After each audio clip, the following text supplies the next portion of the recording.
All right. Hello, everyone. Welcome to this week's belated edition of A Sip of Knowledge with Marty Duffy, Lew Bryson, and Liz Rhoades. Plus, this week's special guest, Jake Hukee of Starward Whisky, who your host will give a more formal introduction to in just a moment.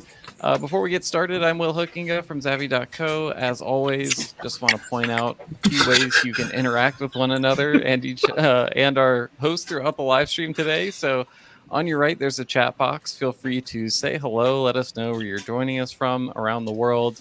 At the bottom, there's a little button that says Ask a Question. If you have a question at any point, just hit that button and enter your question in down there. And last but not least, feel free to invite anyone you know to join us. Now that we're back online, there's a share button at the top that makes it easy to do that. But with all that said, Marty, Liz, Lew, I'll turn things over to you now. Oh my God! Thanks, Will. Hey, by the way, did you hear about the Irishman who walked in a bar with a parrot on his shoulder? And the parrot's dancing and doing backflips and stuff and spinning around. And he walks up to the bartender, and the bartender's taken aback. He goes, "Oh my God, where'd you get that?" And the parrot said, "Ireland." There we go. Thank you. Very nice. Thank you very much, everybody. I'll be here almost all next 50 minutes. So hi, everyone. My name is Martin Duffy, former senior master of whiskey for DIAGEO, former national brand ambassador for Benedictine, former, God, I'm unemployed, former co-producer of the Chicago Independent Spirit Expo, and for the last 7 years, I still have a job. Still holding the job. I am the sole North American brand representative for Glencairn Crystal. When you say you're sold, does that mean you're underfoot? So I'm the sole North American brand representative for Glencairn Crystal and international lovable rogue, as it turns out. So there you go. Lizard.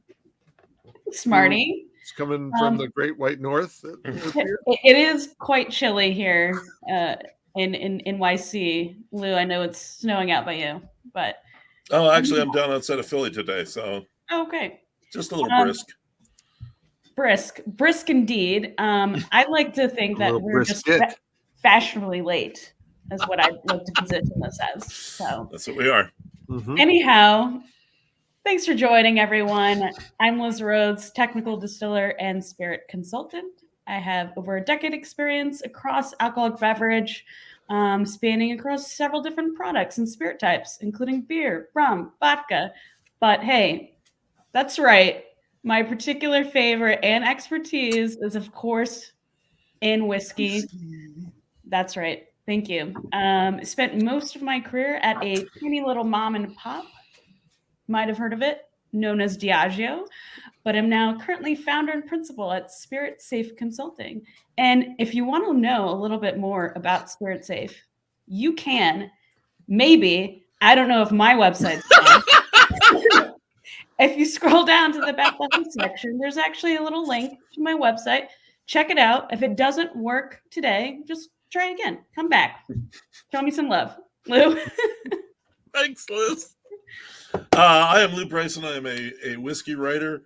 I've been doing that for quite a while. I was managing editor of Whisky Advocate for 20 years, and I am currently freelance. I am a senior drinks writer for the award-winning Half Full section of the Daily Beast website, and the author of these two awesome, wonderful holiday books, Whiskey Masterclass and Tasting Whiskey. I can sign them for you. Hit my Twitter and find out how. And today I actually am almost out of whiskey. We're moving, and I've packed all my booze. I have a tiny little bit of Knob Creek. I have a tiny little bit of 16-year-old Lock, Stock, and Barrel, which is I'm really looking forward to diving into. And the surprisingly, amazingly freaking good Ranger Creek 44 caliber rye. Whoa. And again, just a little bit. I'm not taking this as a challenge to finish all this whiskey, but if it happens, I'm that much closer to being packed. All right. That's or loaded, I suppose we could say. If only we could all just drink our luggage like Lew. Liquid luggage. Yep. My luggage is like so carry much it. lighter. He checks all his luggage on airplanes, and it's always just a backpack by the time he gets off. That's it. Yeah, it was a long flight. Hi, everyone, and welcome back to another very intriguing, very thoughtful, and in-depth A Sip of Knowledge. This week we go down under, mate. Huh? Crikey. Kinda. I'm not offending him because he's not Australian. No, right. In fact, his people are from the top of the world. So weird, ironic. You're from the Nordic country, and now you're representing the guys down under, which is it's going to be a fascinating little talk about the growth of Australian whiskey in New Zealand and Tasmania. Right, crikey, crocodiles. Anyways, he is actually a Chicago boy right now. Don't know where he's from originally. We'll find out. And he's also not only a representative of Starward Australian Whiskey, but editor, creator, and host of the podcast Key in the Lake, which we'll talk about as well. Everybody, it's Jake. What the Hukee? Hukee. Well, hey guys, thanks for having me. Oh, it's great. Well, we've had you on before. You were on in the background almost. The poor guy. We brought you and Wilson Torres on at our end of the year chat, and that's right. That really was did. Yeah, I know. The New Year's Eve show. Poor little Jake was. We were all supposed to dress up. Yeah, we were supposed to dress up. We were supposed to talk about the year in review, and we really didn't. And poor Jake was kind of just lost. I think he did his laundry during that episode. So he got. Are you saying I didn't talk at all? I don't remember you talking. Oh, wow. I remember Wilson doing some talking. Oh, I thought it was the opposite. I thought Wilson didn't talk and I talked. You know what? Marty talked. One of you might have been moving your lips, Marty. and the other one was doing the talking. I love that when you guys do that, the ventriloquist bit. Yeah, I've been working on it for like 5 years. It's good. It is good. A little high pitched, a little squeaky voice, but good. So, Jake. So, Marty, we're curious. We're Jake curious. How'd you get into the biz, especially being of Norwegian descent? Just because I like to racially profile you that way. half Italian too. How did you get into the biz? And actually, you have if I recall, though my recall is really bad, your path is quite interesting. Tell us your story and how you got in there, and then we'll start talking about your whiskey. Well, I think it all started when my grandpa immigrated from Italy on my mom's side, and then my grandpa from my dad's side from some little village called Hukee. Yeah, that's where it all began. And I technically am down under because I live south of you in Chicago. So Yeah. by about, I think it's about 6 blocks. Yeah, There's not exactly different microclimates going on. you never know in know. Chicago. You never Yeah, know. it's true. Yeah. This the industry for me kind of began when I was outside of it. I was doing event planning work right out of college and selling art also as a full-time job, and kind of fell into this contractor job to do event planning, touring the country for a company or two and setting up events and running them and then tearing them down. But I had this fascination with craft beer already. This was back in like 2009, 2010, as everything was kind of just taking off there, hitting that boom of craft beer, and was always interested in going to breweries and trying beer from across these cities that I was visiting all throughout the country. And with that, kind of started using my background of photography and graphic design, what I just studied in college, and started working for some small breweries to build logos and labels and stuff like that for them. And then eventually kind of turned into writing. I was a journalism major in college, and I just first publication I wrote for was Good Beer Hunting. And then I answered a ad on Facebook or something like that for Cobalt Distillery back in 2014, I think 2015, be a part-time ambassador. Just was basically doing tastings and helping running events, and thought my background in event planning would be really great. Then I also was really interested in whiskey. My grandfather was an engineer at Jim Beam for 20 years, kind of in the late 80s, right when Booker was really starting to play around with making different whiskey and developing all these new things that we kind of came today, making small batch whiskey.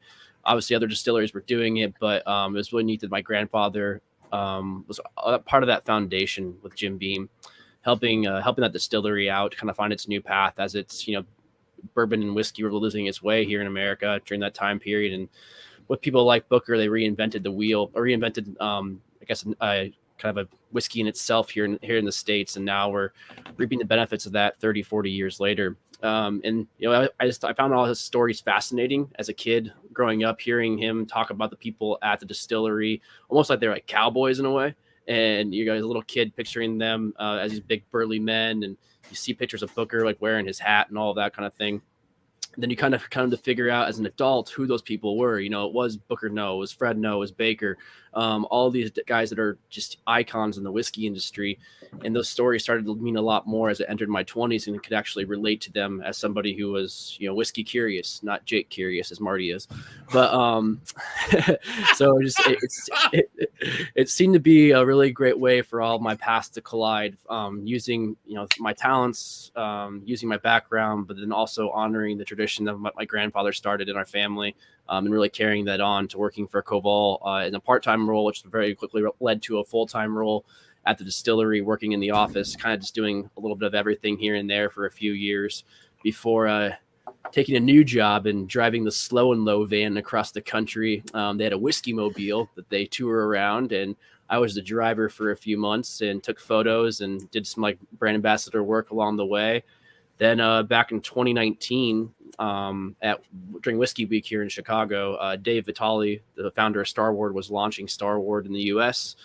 We met briefly through an old coworker, and about an hour later, he offered me the first position for for Starward in the U.S. So I accepted that.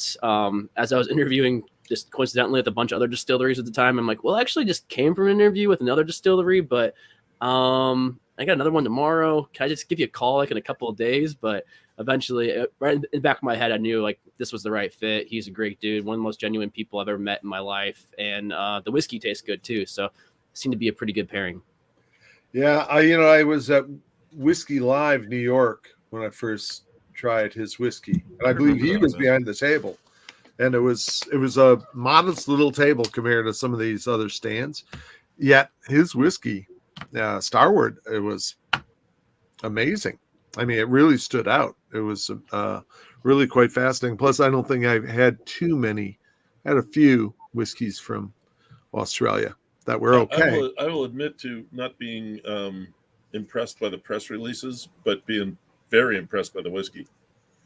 Why? What the press releases? I don't know. They just sounded like every other one. Wow, this is really cool. It's great. We're from here, and this is our whiskey. Yeah. It's good. To be fair, what else are you going to say? It's just they all sound the same, and you really need to get some down your neck before you make a decision. And that was pretty quick once I got a taste of it. Nothing helps whiskey better than liquor to lips, man. Yep. Once people taste it and they go, wow, that really it makes an impression. And especially at a whiskey event, if it stands out. Yeah, among all those others. Like Westland and Cavalon. The two of those at was Whiskey Fest Chicago one year. And those are the only two I remembered from that night. I just thought, wow. I remember the first year they brought Yamazaki to Chicago, and it was all anybody talked about. I remember at the end of the night, they were completely out of whiskey, and they were just kind of walking around dazed. It was fun. I think they're still doing that. You know what's interesting? At one of those events, I'm not sure it was New York or Chicago, I was working the Johnny Walker table, and there was a divider, a cloth, just a curtain dividing us with Yamazaki. And I had some Johnny Walker Gold, and I was just thinking, I'd like to do a little trade. So I picked up a bottle of Johnny Walker. Oh yeah, a bunch of Japanese guys, and they would have given me a whole case. I said, no, I can't carry a whole case out, but I'll take a bottle. They love Gold Label. And I thought, are you kidding me? Nice. Over that, your own stuff? Oh, so, well, of course, I guess they had loads of it. I don't know, man. Gold Label's pretty good whiskey. It is. Oh, I'm not besmirching it. But no, I guess I was what you're feeling the same way as they were saying. Yeah. I'm going crazy about yours. They're going crazy about mine. So Jake, you were you got into the production side of Kaval. Sorry. You got into the production side when you were working at Kaval? No, mostly like marketing. I kind of ran. Yeah, stuff. It was more of an office job. It was definitely a curiosity I had though with the distillery. I was out there every single day talking to our distillers. I would get there early in the mornings and take photos because we had these really great rooftop windows, so the sun was just hitting the machine so beautifully, and obviously the smell is always intriguing in that way. And it kind of reminded me as a kid, like going to Jim Beam with my grandpa a lot, and I got a privilege of like fishing on the ponds there a few times in the early mornings. Oh, nice. And it really brought me back to that. And so I just walk around, take photos, and talk to our lead distiller, talk to whoever distiller was there, and I wanted to know everything about our whiskey. Obviously, I wasn't going to learn everything about distilling in general, but I wanted to be able to tell a true story, set the true path of what we were doing at Koval, and what made us different, not just by saying what we were told, that first day in the job when you're doing your training and things like that. One really have that hands-on approach. And really that's kind of what Koval does. And with all their people there that start, they have to do a couple days in the distillery before you really even begin your office job to really get that grasp of what we're doing out in that distillery each and every day. Yeah. So that was kind of my pathway to there. I did my title was like Jake of all trades pretty much, which I don't know if it's a good thing, being that guy, but one day you'd be taking photos, one day you'd be filling out invoices, and I helped run our secondary building, which had our tours and our events and spaces and our gift shop there. So a little bit of everything, but it was just kind of time for a change. I think I left in 2019 or 2018. I can't remember exactly, but and took that slow and low job. And so everything for me has been about kind of working on the marketing side or coming from the brand ambassador standpoint. So I bartended at a Bud Light bar in college, but was never really the bartender who went from, behind the bar to the brand ambassador role to selling real estate. And then, all that stuff in between, selling Glencairns. I sold light bulbs over the phone. Oh, back in the 80s. Yeah. Wow. There's a lot of stupid jobs. I had a lot of dumb ones. Yeah. I have too. So tell us about the brand. How did what's the brand's origins and the owner's history? Yeah, Lew, it's really interesting. It's about the press release that we're still trying to find that footing of how to bring Melbourne, how to bring Australia to the U.S. Like bringing that whole culture of the city, because it's such a diverse city when it comes to all these cultures moving in from Asia, from Europe, and all these places in between, and bringing everything with them. And that includes food, that includes alcohol, it includes so much of adapting or bringing their cultures into Melbourne and kind of settling there and adapting with that, and then mixing the two and fusing them together. But and that was kind of, I guess it's kind of in a way what Dave Vitale, the founder of Starward, wanted to do, was really bring Australia into a bottle and also pair it with his Italian heritage. His family was originally from Sicily and came over to Australia, I think, in the mid 1900s. And what he found is that being a frustrated home brewer, as he tells everybody, he wanted to sell something across the world, but he realized you really can't sell beer across the world. So he actually went and trained at Lark Distilling with Bill Lark, who's kind of known as like the godfather of craft distilling in Australia. And he worked there for almost 2 years, really learning how to be a distiller and work with grains that were local and work with, everything when it encompasses distilling. And he came back to Melbourne and started his own distillery, which was Starward. And he wanted this idea of using everything local. And that meant the wheat, the farmers we work with, not that the wheat, but the barley, and eventually wheat, all the grains, developing his yeast strain. But more importantly, his decision that kind of makes us very unique is using red wine barrels from local vineyards to barrel age our whiskey inside of for a full maturation. So not just a finish, but an actual 3 to 4 year maturation of letting our single malt whiskey rest in those wine barrels and bring out the influence. Australia is known for their red wines. They're known for big jammy fruit flavors to their wine, especially with their Shirazes. And he wanted to basically build that foundation with those wine barrels being a heavy influence into our whiskey, but obviously finding that balance there, which I think we're really creating these days. And so we work with, on average, about 35 vineyards from Barossa and Yarra Valley, which are the two closest vineyards or wine regions to us in Melbourne, Australia. But everything's done in-house on a double pot still distillation. We use our wheat. When we distill our wheat, we actually have a column still for that. But for all of our single malts, which basically 99% of what we make is single malt whiskey, barrel aged and red wine cask. And we're using a variety of Shiraz, Pinots, and Cabs to really find a consistency of our whiskey through a diversity of wine barrels that some are recharred, some are not, some are recharred. We have about a 50-50 split between French and American oak right now. And we have around 13,000 red wine casks fully maturing whiskey between our two facilities. Liz, you probably, and Lew too, you might know some, have a idea on this. I always thought when you're aging, I always thought finishing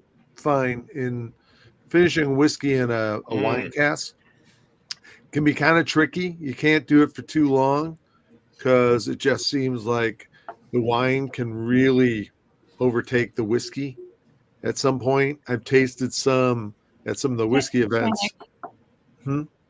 I think of tannic. Yeah. I mean, sometimes it tastes like someone poured whiskey into my wine or vice versa. It can just be too much. There's been obviously a number of single malts that do finishes, but even then, those finishes are less than a month a lot of times, unless it's something like a port. Wine barrels and sherry barrels, then. I'm sorry, what? What's the difference between wine barrels and sherry barrels? Well, again, I think even sherry. I'm not doing Socratic method on you here. I'm just asking the question. Liquid to surface area. So you're looking at. Because they're bigger. Yeah. I mean, and obviously different liquids. Sherry's going to bring probably a much sweeter, more gentle profile versus, a big bold Jimmy. Sherry and port, they have a little more viscosity, a little more, they're bigger, and so maybe I don't know. It depends. I just think the wood. If you look at a wine barrel, I mean, the wood absorbs so much more wine.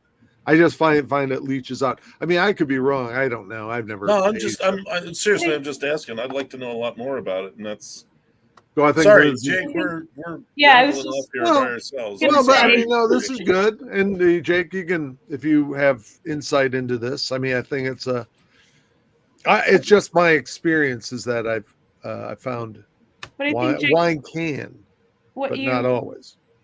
What you mentioned there, it sounded like still you mentioned the recharge, some are not recharged. So it sounds like you have factored some of that in by doing the rechar and having a more sophisticated,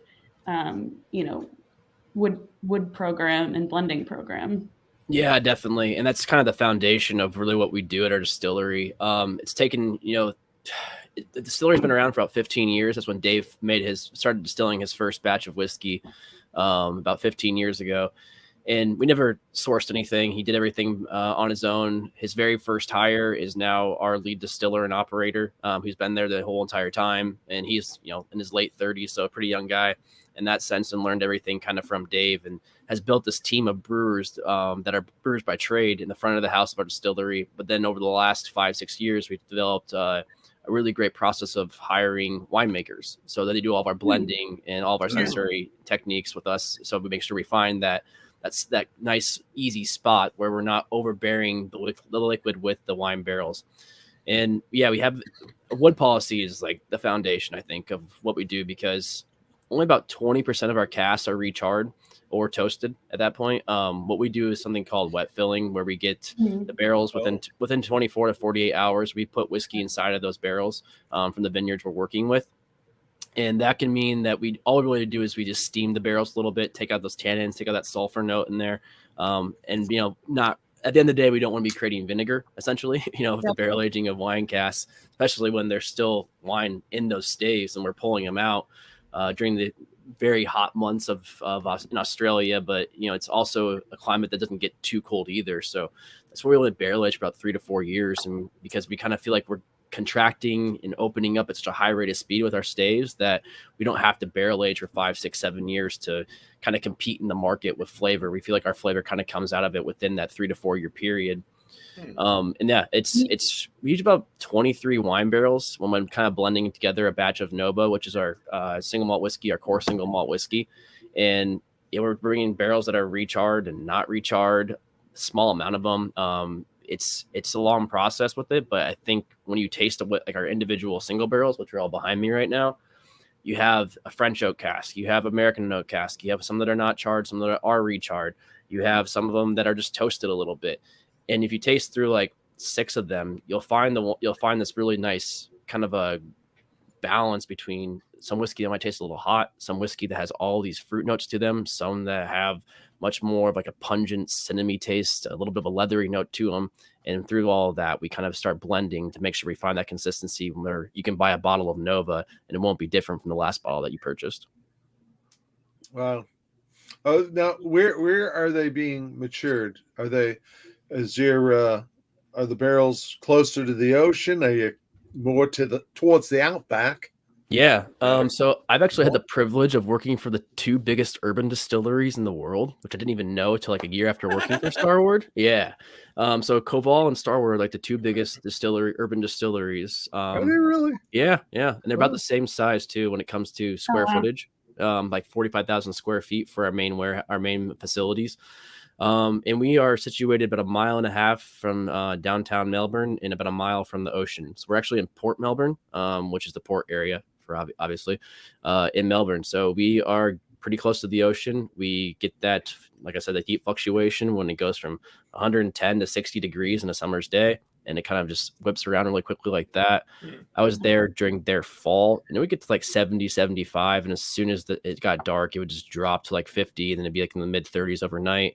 So they're, the temperature there is very cantankerous, which makes it kind of hard to create whiskey sometimes, but we also use it to our advantage. But it's not climate controlled? No, we have 2 facilities. Our main facility, where everything really takes place, where our distillery is, where our offices is, our 300 seated person bar. Yeah, we have a very large bar there. That's 300 people. Yeah, so our front area of our distillery is a big garage door, so those open up, and we just have this huge area where people can hang out, like on chairs and couches. And then we have a pretty big bar as well that seats, I would say, at least 40 people at the bar. And then that whole area kind of encompasses the bar. It can fit up to 300 people during events. With tables. And then right behind that is our stills, our double pot still distillation that we use, all of our fermenters, our mash tanks as well. We have a silo outside holding malted barley just outside of the next door to the facility. And then the very back of it, we have whiskey? Sorry? Malt is all you do? We do one marriage of wheat and malted barley as well. We call it a double grain. And then, the back of the facility is about 6,000 red wine barrels barrel aging. And then we have another offsite facility that houses about the other half of our barrels. And what's the construction of the storage areas?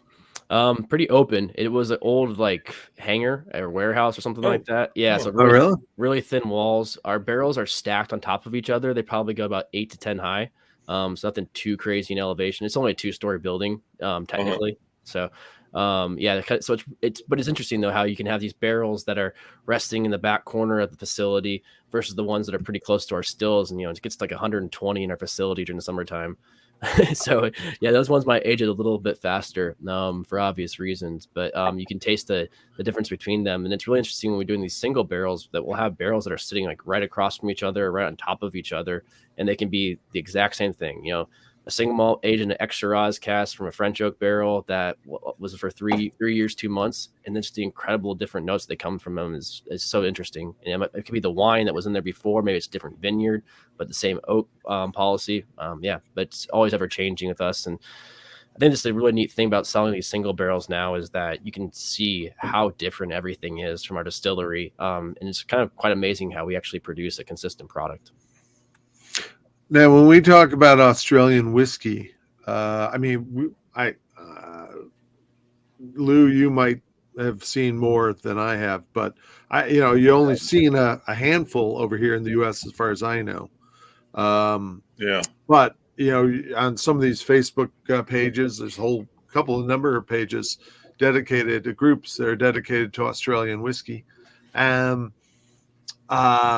there a plethora of whiskey distillers? I know there's other distillers making gin and such. But is there a lot? And if so, are they finding any, commonality, if that's a word? That's it. That was the question. Australian whiskey? Yeah. Does it have an ID? Will it? Does it need one? Yeah, it's kind of like what's happening with like American single malt right now in a way, like how we are starting to find those rules and balance there. And there are like 4 or 5 rules when creating Australian whiskey. Mostly it has to be created in Australia, distilled from a fermented grain, has to be barrel aged for at least 2 years. And then it has to taste like whiskey. 2 years. Interesting, 2 years. That's like Canada. It's like, it has to be reminiscent of Canadian whiskey. You're like, I like that one. Right. It's kind of like the I'm okay with that. I love that. Yeah. And it lets us play around with so many different things. It kind of stretches the idea of what whiskey can be. Not to say that, not to just actually use our motto right there, which is what whiskey can be. But yeah, it's interesting to do that. And I think there's around like 50 distilleries that are creating whiskey. There's over 200 distilleries when it comes to gin, vodka, all distillation in general. But in the 80s, there was no distillation taking place for like 5 to 6 years. It was completely empty of it, at least anything that was legally operating. And it had a very rich tradition of single malt actually being created in the late 1800s. It's interesting to kind of compare Melbourne to the Bay Area here in the States, where they had gold rushes at the same time and were very affluent. Were drinking a ton of scotch, importing a ton of scotch, but they were also producing a ton of single malt whiskey on their own. And there was one distillery that was like the 5th largest producer of single malt in the late 1800s, I think even into the early 1900s. But just through World War I, Prohibition here in the States, where, our palates changed here so much then. And then World War II, it really just kind of drowned out by like the mid 20th century and late 20th century. But it wasn't really till Bill Lark made Lark Distilling down in Tasmania, where it was regained and started this whole new tradition of making Australian whiskey, which is usually single malt. Usually malted barley is kind of the main ingredient when making whiskey across Australia. But there's only about a handful, like Marty said, that even sell here. Lark being one of them, but it's such a premium. Sullivan's Cove is even a higher premium when finding them. Mostly because of when they won, I think it was 2014, they won San Francisco Wine and Spirits for like Best in Show. So it kind of elevated them that way. Then like Hellier's Road, they just came here. They launched in the US, unfortunately, like beginning of 2020. So I'm not really sure if it had a chance to even kind of gain a footing here at all. But we are the most, I guess, imported Australian whiskey and most widely available here in the US. Well, it's interesting. Yeah, I think when I think Australian whiskey distillers, Archie Rose kind of pops up as well. I don't know if they're importing into the US. Yeah. They are. Okay. Yeah. Yeah. That's what well, see, it's interesting too, because I know the Scotch companies. It's interesting just geographically where Australia is, because I know that the Scotch companies, especially Johnny Walker, I mean, they went down there they set up shop in the mid 1890s, I believe. They sent the youngest Walker boy, Jack Walker, who ended up liking his stuff a little too much, became his own best customer. But there was a smart move on their part, because not only did they take over a lot of the whiskey industry or whiskey business in Australia, but they now had this base to shoot out into all the colonies, the British colonies of Southeast Asia, and then China at that time too. But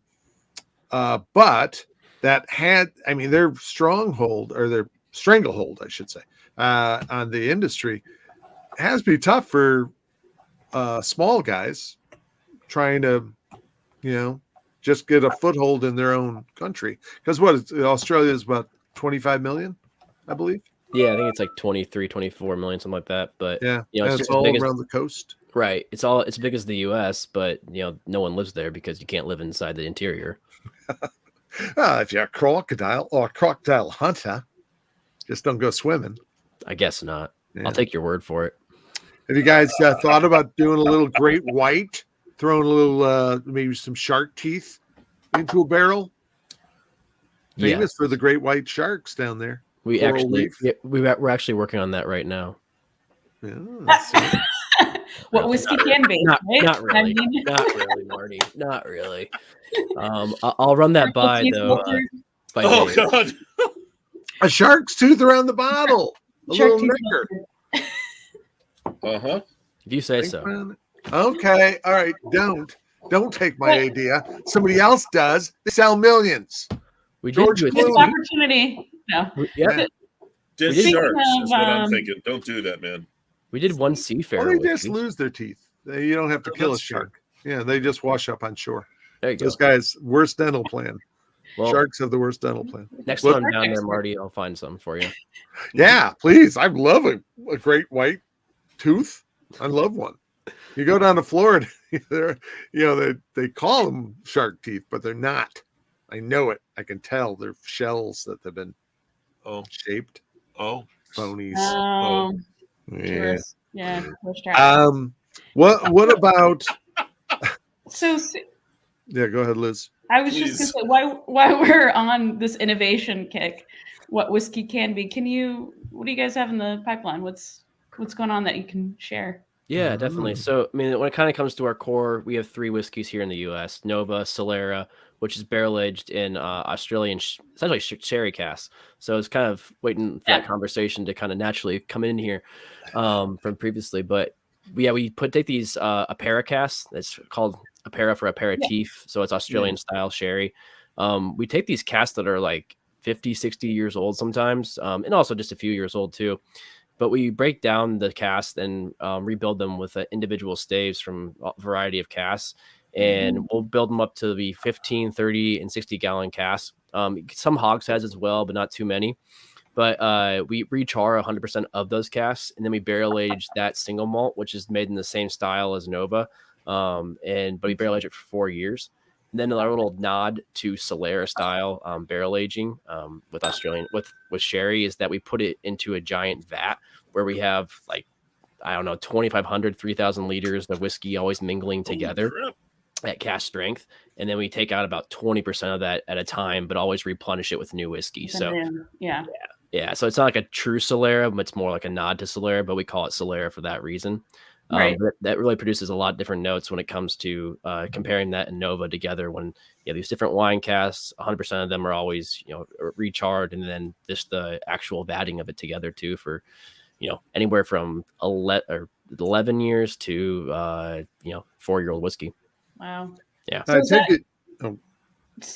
is that sensory profile sort of a moving target then? Yeah. Just that process? It is it is interesting because it is a little bit different from bottle to bottle. I think it always kind of has like these really great autumnal notes to them. Like there's like a apple crisp kind of note, a little bit more of like this softer appeal to the single malt, kind of gets a little more oilier. I think it invites bourbon drinkers more into it versus what Nova is. Nova is really just a really great single malt that has a lot of characteristics you'd find from like a Speyside or a Highland in a way, especially with those wine barrel influences. So it is something we try to create consistently. But obviously with that vatting process and we bring it down to 86 proof when it's bottled, it's going to change a little bit here and there in flavor profile.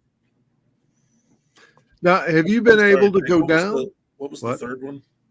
Third one, it's twofold. So getting back to your question, if we have anything other than single malt, we have twofold, which is a double grain whiskey, 60% wheat, 40% malted barley. It really comes from Dave's love of high wheated bourbons and single malt whiskey. Obviously, he started a single malt distillery, so he probably does love that. But it was anticipation for us really coming to America and seeing what's happening in the States with wheat whiskey, knowing that we like sweeter taste to our whiskey on the American palate. And he thought, well, no one else is doing a mash bill of 60% wheat, 40% malted barley, and then putting it into wine casks for a full maturation to see what happens at the end of the day.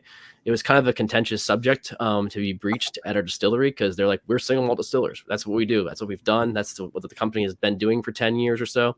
And a couple of the guys were not for it, but now it's become pretty much the fan favorite. And it's our best-selling whiskey. It also helps that it sells for like $35 a bottle here in the States. So so that's not bad. So it's unmalted wheat then. Yeah, a malted wheat and then a malted barley. The wheat is a winter wheat from Australia. So like Mr. Black, which is a coffee liqueur out of Australia, uses the same wheat at their Oh, yeah. distillery as well.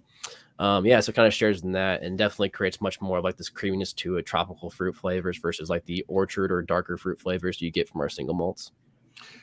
Jake, is there a lot of farmland in Australia just because so much of the interior is a little inhospitable towards growing? I mean, is there enough to support, say, more distilleries? Yeah, I think so. I've asked that question a few times to people over there. You're kind of surprised when you're driving out like towards these vineyards, like how much farmland there actually is. That's one thing that I noticed. Like it was a lot more green and a lot more fertile than I ever thought it could be. But you're like, oh yeah, you are right next to the ocean, so that does make a little bit of sense there. But it is cold enough to obviously grow barley. There's some distilleries that are even messing around with rye now, which isn't that heavily grown there. I think malted or barley is the heaviest or the most grown grain, and then wheat is second most grown grain in that region of like the southeast corridor of Australia. But I think from what I understand, yeah, there's enough to kind of subsist for the distilleries to grow and more distilleries to come too. I mean, barley is a pretty big industry. I feel like in Australia, it's obviously beer, right? I mean, that's right. Yeah. Yeah. I was just having a chuckle thinking about the agronomists racing to develop a hot weather strain of rye, because it's such an important thing to get done. Sorry. But, I agree with you too. I like, the whole rush to get like an American single malt category and stuff and put rules down. I love the fact that there's a lot of, not only here, but in Australia and other places, a lot wider breadth to play with. I mean, Liz, you must kind of enjoy that idea, huh? Being a distiller. Well, I was just going to say, I mean, the fact that it is pretty simple, I think is a good idea. And I think about ancient got its wings. Yeah. No, I think about some of the other up and coming regions, other countries that haven't traditionally made whiskey. And it's sort of like, okay, well, what are some of the, regs? What are the guidelines? Like, I don't know what Scotland's doing. We're just going to use those. I know. No, stop it. Yeah. Right. Yeah. Right. And actually, our guest next week, Nick Morgan, gave a talk once at the the World Whisky Conference, where he was talking about how Scotland kind of painted themselves into a corner as far as innovation. And so I like the idea that, less rules, you should have certain rules just as far as quality goes, but as far as, what constitutes, as long as certain things, a basic definition of what a whiskey is kind of all agreed on, maybe cut the categories out as much, you don't really have to. Right. And like, there's no reason for Australia to follow the rules of Scotland when the average temperature in Australia or in Scotland's like 41, 42 degrees, and the average temperature in Melbourne's like 75 degrees. Yeah. Like obviously you're going to get different. This is conversation, Marty, you and I have had a lot about what are the effects of all these city distilleries popping up, and like how does that climate affect the barrels at the end of the day when you're barrel aging inside of cities that are full of who knows what when it comes to being in the air. Yeah. I mean, in Australia, you have that because there is so much territory. It'd be kind of fun to play around. Obviously, your angel share would be a little high, I think, probably in the interior. 12%, right? I put a cask out there about a month ago. It's empty. It's gone. Like a dingo drank it. Another incentive. The wood's gone. Yeah. Right. Ours is already like 6 to 8% for angel share, regardless of just being, kind of right there by the ocean. So yeah, I can only imagine what would happen if we moved it out like 100 miles. Oh my God, yeah. Because when does the Outback start? Is it about 100 miles? It always looks like it on a map, but then again, Australia is so huge that I'm not exactly sure. I know like one of our distillers lives like an hour and a half northwest of Melbourne, and he's like, it's kind of getting pretty barren out there and arid, but it's still technically the suburbs. Oh, So it's kind of And like Canada, except it's hot instead of cold. I've so many Right, missions to yeah, accomplish. everyone this just year. lives right. Stuff. Yeah. Yeah. well, Jake, let's talk a little bit.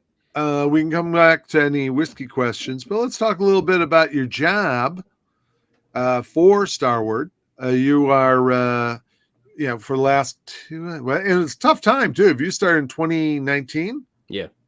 so you had about a year to kind of get the wheels going. All right, everything's screech to a halt, everybody. Yeah. But now I know you stayed active, but obviously at a much lower pace. What have you been doing?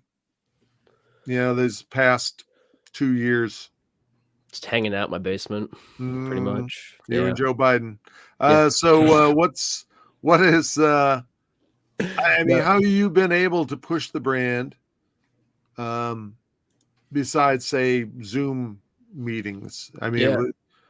have you been active? Have you been traipsing around?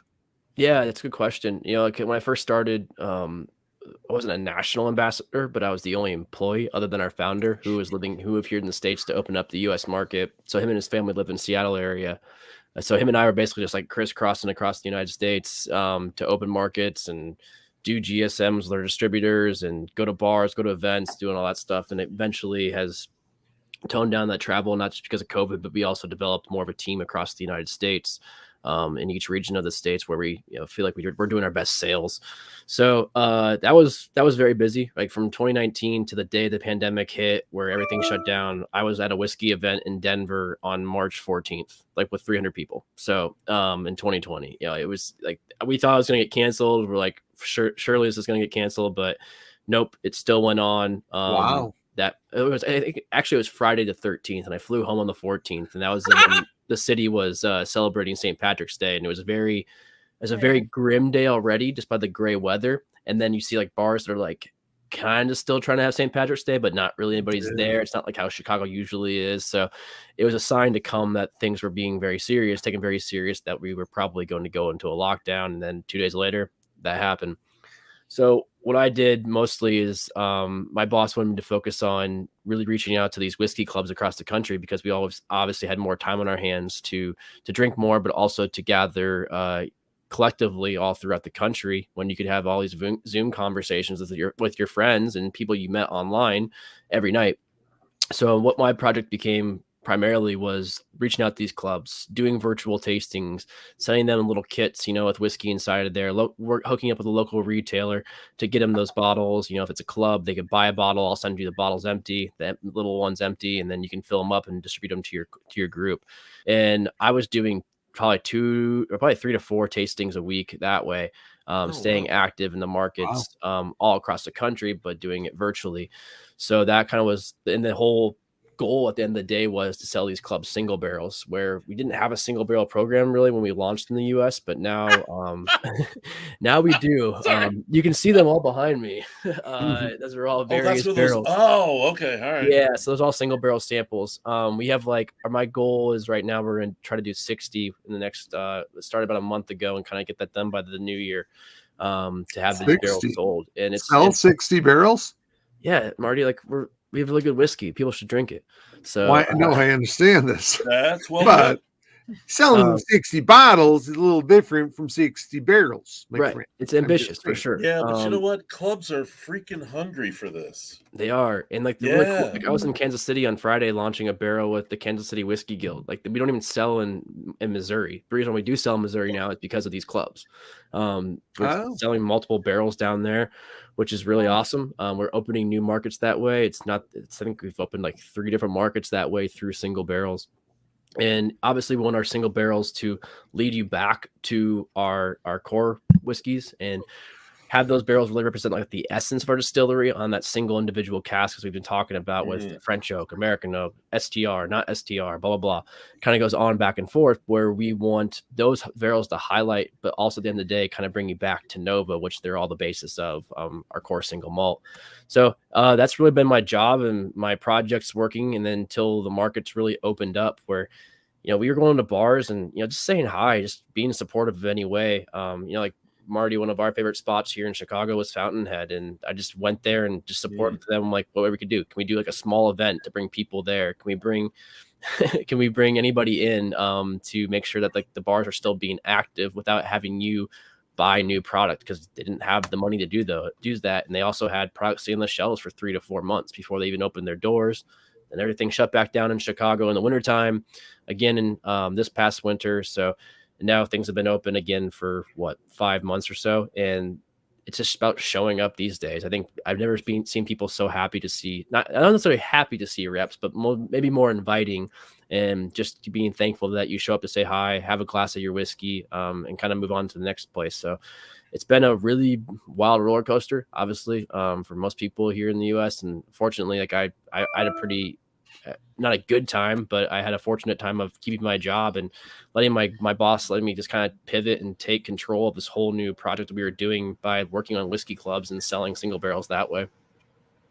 Well, what about retail? I mean, a lot of retail outlets, which I don't want to say they thrive, but they did well. They stayed afloat over the last 18, 19, 20 months. A lot of them love buying their own barrels, their own casks. So was that something that you were seeing as well? Yeah, definitely. I mean, Benny's bought 2 barrels of ours over that time period here in Chicago.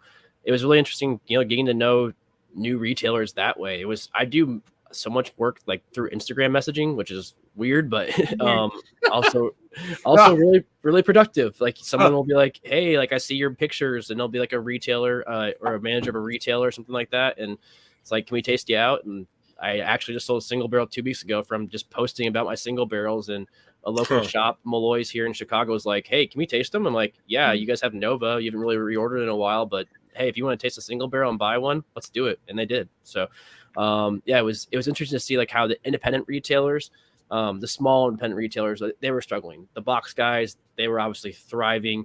And then somewhere was those retailers that were in between, that have big stores, maybe a couple locations in an area where they were doing all right, but they're still looking for something new and something to separate themselves from other competitors and customers, and offer their customers. And I think that's where single barrels right now are really finding their mark. And also with places like Starward. Starward's a strange whiskey. It comes from Australia. A lot of people don't know Australia has whiskey.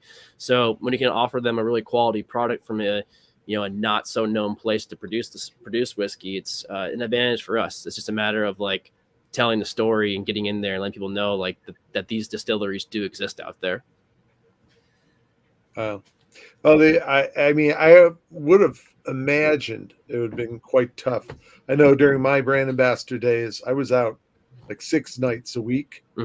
Usually you go see the off premise during the day, and then by the afternoon you maybe do staff trainings, and then you're just making account calls, having we used to call it account support. I would support a lot of accounts during the course of a week. They would boggle my head, and to do everything online would be a little weird just because whiskey. In your head? Well, as you mentioned, Lou, I mean, it's liquor to lips, so trying to convince somebody, hey, you should buy my whiskey. Here, look at it, and, can't taste it, man. I mean, obviously, locally, it's easier for you, but what territory do you cover, Jake? So most of the Midwest now, so kind of everything from Minnesota down to Texas, out to Colorado. And I help out a lot in New York as well, just because it's such a big market, and it's a really great market for us. And I helped open up the brand there back in 2019. So go out there here and there. I guess I've been there quite a bit this summer, just because we've had some big events, and some of the bigger whiskey events like BCB were taking place there. So but mostly the Midwest is kind of my new range of focus. And then I run our single barrel program nationally. Well, here, what about, let's move on to your other little thing that you've been doing for quite some time.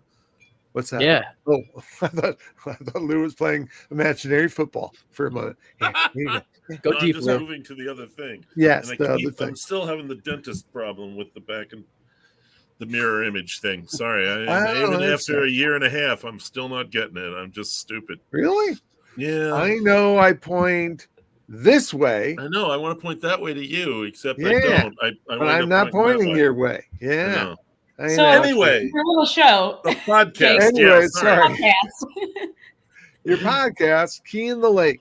Now, based at, first off, tell everyone the name, because I was unaware of this. Having been a veteran of the Chicago bar industry, I never heard this. Maybe I did, and I just forgot. You should read more. You should read more books, Marty. Gosh. I do. I just don't read them about keys and lakes. You don't read more books. Yeah, books. The name is a little bit like a subversive callback to pre-Prohibition Chicago. There was a saying that before Prohibition, if you opened a bar in the Loop here in Chicago, you could throw the key into the lake because it would be packed 24/7. The debauchery was at an all-time high when it came to drinking, not just in Chicago, but across the United States. But obviously here in Chicago, it was a very, very needed thing or wanted a thing to drink a lot of whiskey, drink a lot of beer. Obviously, that kind of led to what happened. I can almost hear a song coming out of that. Right. I like the rhythm of that. I think there is a song to it somewhere, but yeah, it's from this book, The Old Time Saloon. The author escapes me right now, but it was just it was something in this book that I read, and it kind of just stuck with me, and I was like, all right, well, if I ever start that punk rock band, in my 30s, I'll go ahead and call it Key in the Lake, and started a podcast instead. So I started started the podcast in 2019, actually right before Starward kind of hired me. So very beginning of end of 2018, I launched the website. I just kind of wanted to do something like Good Beer Hunting or Whiskey Washback we're doing, but from this perspective of telling the stories behind the label when it came to the whiskey industry.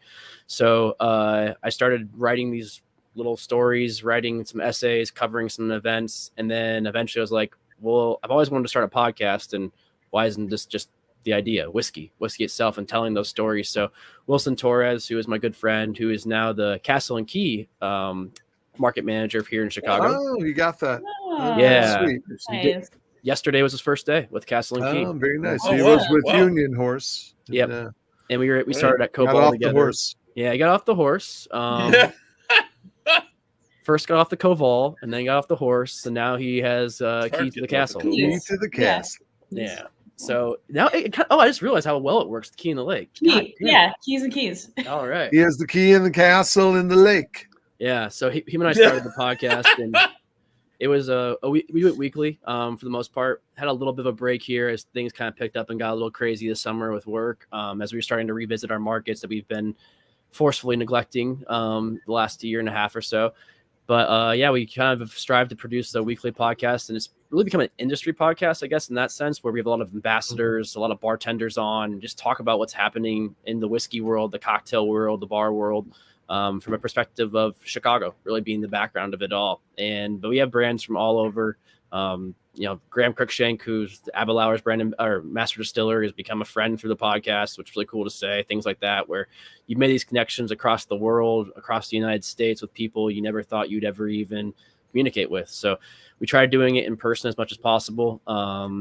We did a lot through Zoom, obviously, when the pandemic first started, but now we try to have those face-to-face conversations still again. So tomorrow we're releasing our 156th episode, which was a live podcast we did at a place called Birch Road Cellars here in Chicago with a few guests during a whiskey tasting with Starward, obviously, Abelauer, and the Glenlivet, and Westward. So we did about an hour and a half tasting with people, with ambassadors from each brand, and recorded it live. So yeah, we'll put it out tomorrow. Awesome. Yeah, I've been on a episode or two, and it's funny because you were doing it 4.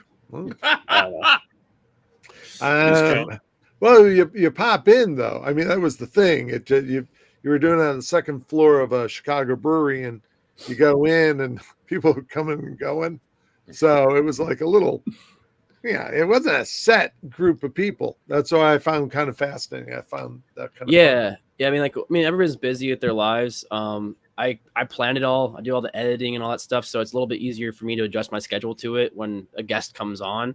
So, Wilson's not always there, but we have people like Matt Brown, who's Blum Brothers ambassador here in Chicago. It's kind of a reoccurring guest or a reoccurring co-host sometimes. Callum O'Donnell, who's Abelauer's ambassador, kind of, I guess, their only ambassador right now here in the States. He came on as a guest, a year and a half ago, and now he really is the co-host with me, where he's really invested a lot of time into it and resources into making sure that we have guests each week and finding people to have good conversations with and really wanting to help out and help the whole podcast grow. So Jamie, Marty's niece, has become a regular guest on the podcast and kind of helps us out with having a really great perspective of what it's like to be a woman in the industry, kind of always allowing that to be a part of the conversation too, because it's listening to three guys talk about the podcast all the time or the industry all the time is kind of wearing and not that interesting. So it's always fun to... That's what Liz does. Liz is she's our ground, our roots. She grounds us. Yeah, Jamie definitely does that too. So yeah, no, it's been a really fun ride and it's cool. I just want to keep doing it. I don't really make any money from it and haven't made a cent from it. Spend a lot of money on the microphones and all that kind of stuff, but it's a lot of fun. I always bring microphones with me when I'm traveling for work, just in case a conversation might pop up and, pop into like a hotel office space and you just have a podcast and record and drink a little whiskey.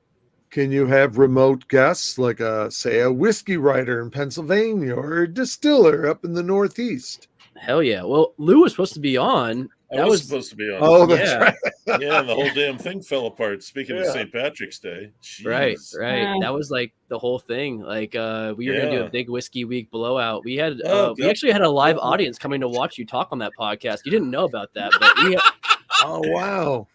Yeah, we had a bunch of people that we were gonna try to do like 3 or 4 episodes that day because I think was at Whiskey Fest that night, so we were just like, we'll just record all day. It was Friday. Go to Whiskey Fest, and my boss was gonna come on. The Henrys from Jay Henry were gonna come on, and people were like, well, if Lew's coming on, we'll just stay around and hang out too while you do it. So yeah, would have been a fun day. Well, possibly. Poor Lew, he had to cancel. He had events for his book. He's launching his book. Yeah. And he had a whole week all set up. I had events from like Pittsburgh, Ohio, Indiana, Chicago, Milwaukee, Madison. In fact, Lew and I were supposed to fly to New Orleans for the New Orleans Bourbon Festival.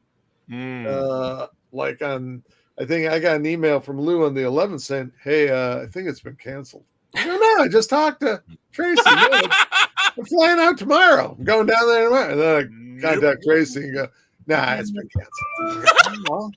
Actually, the last conference I was at was right before things shut down. I was in Seattle, and I met David there. Oh, nice. Yeah.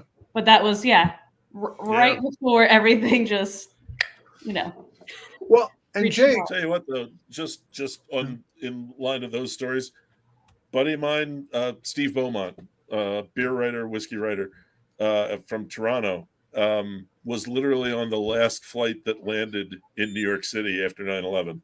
Oh, wow. Yeah. Oh, my gosh. They diverted everyone else away. He was the last one to land. Jeez. Oh, my God. I couldn't imagine being there. I think he was there for like a week and a half. I couldn't imagine on that day being in a plane. Oh, yeah, right? Yeah. I mean, I was here in Chicago. I was working an event, and I had to be in Lincoln Park, and you could see the top of the Sears Tower, and there was all these rumors that Sears Tower. Oh, I remember that. Yes. And they emptied out the Sears Tower, and I just couldn't take my eyes off it. I was constantly watching. Yeah. Right. I remember telling my kids, it's a good thing to live in the middle of nowhere. Yes, it is. It's not be important. Yeah, survivalist. That's what Lew is. He's a Sorry, I dragged that way off topic here. Unfortunately, I think we need to wind up. Yes, we do, unfortunately. I know we started out late, but Jake, it's been such a fun conversation. So really appreciate you coming on and joining us this week. Yeah, thanks for having me. Thanks for having me back. It's cool to be. I love doing this. Obviously, I have my own podcast. You really filled the hour. Thank you. You had a ton of great information. Yeah, thanks. I can't wait till we can all meet in person. So be fun time. Maybe have a whiskey or something. I think the next whiskey the next Whiskey Fest week here in Chicago, hopefully these two can come in, and we'll have that live show. That'd We'll be do kind of that cool. live show. I'm actually running to Delilah's right now, and the plan is to have their Starward single barrel land for that week. Oh wow! Yeah. Wow. Well, that's good. I'm glad Mike is still buying barrels. Yeah, I was a little bit concerned. I'm glad he is too. Hey, real quick though, before we go, because the ACSA is coming up the first week, and Lew says he's going to be there. Yeah, he's supposed to be. Hey, they're throwing me around. Liz, are you going to be there? You're going to be there, Liz? No way! Yeah. Wow! Wow! Oh my God! Wow! We And may- then we Jake. may have to do a special weekend edition. Well, they've been talking at ACSA about making it more global. Right. You know, inviting brands. I Good think idea. they probably already do. I Just know go to the CSA. there's been a number of Irish brands that I met there. So is that something that you guys get involved with, Jake? Do you think? Or I mean, it definitely would. I'd always try to reach out to any kind of event. I get kind of shunned away sometimes, like, oh, it's an American whiskey festival, and people are like, well, let's just make it a good whiskey festival. Come on. You know? Yeah, Yeah. right? wow. Yeah. So it's happened. I won't mention names, and I'll have people vouch for me that are help running the event, you know, or whatever. And they're like, no, it's really good. Like you should have it here. And they're just like, well, we'll do the World Whiskey Festival eventually, but now it's American whiskey. Yeah. And then you have No! yeah, Sorry. right. Well, like a they whiskey. would say though it's more of a convention of distillers, so it's not even a show so much. Yeah. And like I said, Right. they have talked, and I maybe they've made this effort, I don't know, but to reach out to brands around the world and make it a little more global. So I don't know. It's something for you to investigate if you're into it. We were joking yesterday about opening a Starward America, making a bourbon distillery. So maybe, who knows? Why not? Why not? We'll see. Single We'll corn see. whiskey. Lizard, what do we have coming up for next week? Well, you kind of spilled the beans earlier, but that's Yeah. okay. It's Dr. Nick Morgan. He's on next week. We're going to be talking about his new book. Talk about Thanksgiving, baby. So come back next week, and we'll be chatting with Dr. Nick. Yeah. He's the Cool. second. We've only had 3 guys who've come back twice. This will be Nick will be the third. You and Charlie McLean. Can't wait to do a third time. So that is pretty good company there. Yeah. Mr. Yeah, you're up there. Yeah. High regards. Hey, Awesome. only got 1 bottle left. I finished the other 2. Too I got bad my the show afternoon wasn't all longer. laid out here. Too Yeah. bad it wasn't longer. All right. Well, thanks everybody. Yeah, guys, thank you for having me Thanks, again. everyone. See you, Jake. Thanks, Jake. Good to see you guys. See you next week, Lou, Liz. Yep. Cheers, guys. Cheers. Bye-bye. Bye-bye.